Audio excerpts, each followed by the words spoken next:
ক্ষমতায় গেলে বিরোধী দলীয় নেতা যুদ্ধাপরাধীদের হাতে পতাকা দিয়ে দেশের চেহারা পাল্টে দেবেন বলে মন্তব্য করেছেন প্রধানমন্ত্রী শেখ হাসিনা। তিনি বলেন, বিএনপি ক্ষমতায় গেলে ফিরে আসবে জঙ্গিবাদ, হত্যা ও সন্ত্রাসের আতঙ্ক। সম্প্রতি বরিশালে 18 দলের সমাবেশে বিরোধী দলের নেতার বক্তব্যের জবাবে এসব কথা বলেন প্রধানমন্ত্রী। মহানগর আওয়ামী লীগের নেতাদের সাথে মতবিনিময় করেন দলের সভাপতি প্রধানমন্ত্রী শেখ হাসিনা। সেখানকার রাজনীতির হালচাল জানান নেতারা। প্রধানমন্ত্রী তাদের আগামী দিনের করণীয় বিষয়ে নির্দেশনা দেন। তার বক্তব্যে জবাব দেন সম্প্রতি বিরোধী দলের নেতার দেশের চেহারা পাল্টে দেওয়ার ঘোষণার। স্বাধীন বাংলাদেশ, রক্ত দিয়ে কেনা আমাদের এই স্বাধীনতা, এই স্বাধীন সার্বভৌম বাংলাদেশ মুক্তিযুদ্ধের চেতনায় আর এভাবে অধিষ্ঠিত থাকবে না। বাংলাদেশের চেহারা পাল্টে দিয়ে আবার রাজাকার আলবদর স্বাধীনতা বিরোধীদের ক্ষমতায় নিয়ে আসবেন।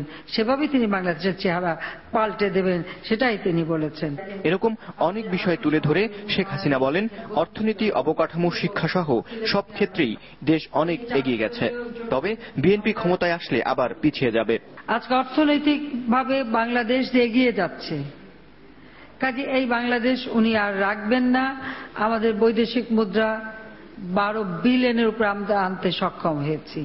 আমরা পেয়েছিলাম মাত্র 6 বিলিয়ন। আমরা দ্বিগুণ করতে পেরেছি আমাদের রিজার্ভ।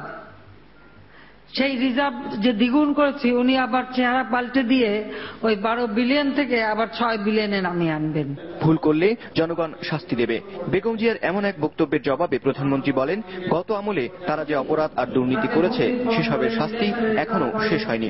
আমাদের রেখে যাওয়া অর্থনৈতিক যে উন্নয়নটা ছিল তাকে ধ্বংস করে দিয়ে দেশকে যে একেবারে অমানুষে অন্ধকারে ঠেলে দিয়েছেন, জাতি আগে সেই বিচার করবে। সেই বিচার জাতি 2008 সালে নির্বাচনে করেছে, আগামীতেও করবে। তপন মাহমুদ, চ্যানেল 24, ঢাকা।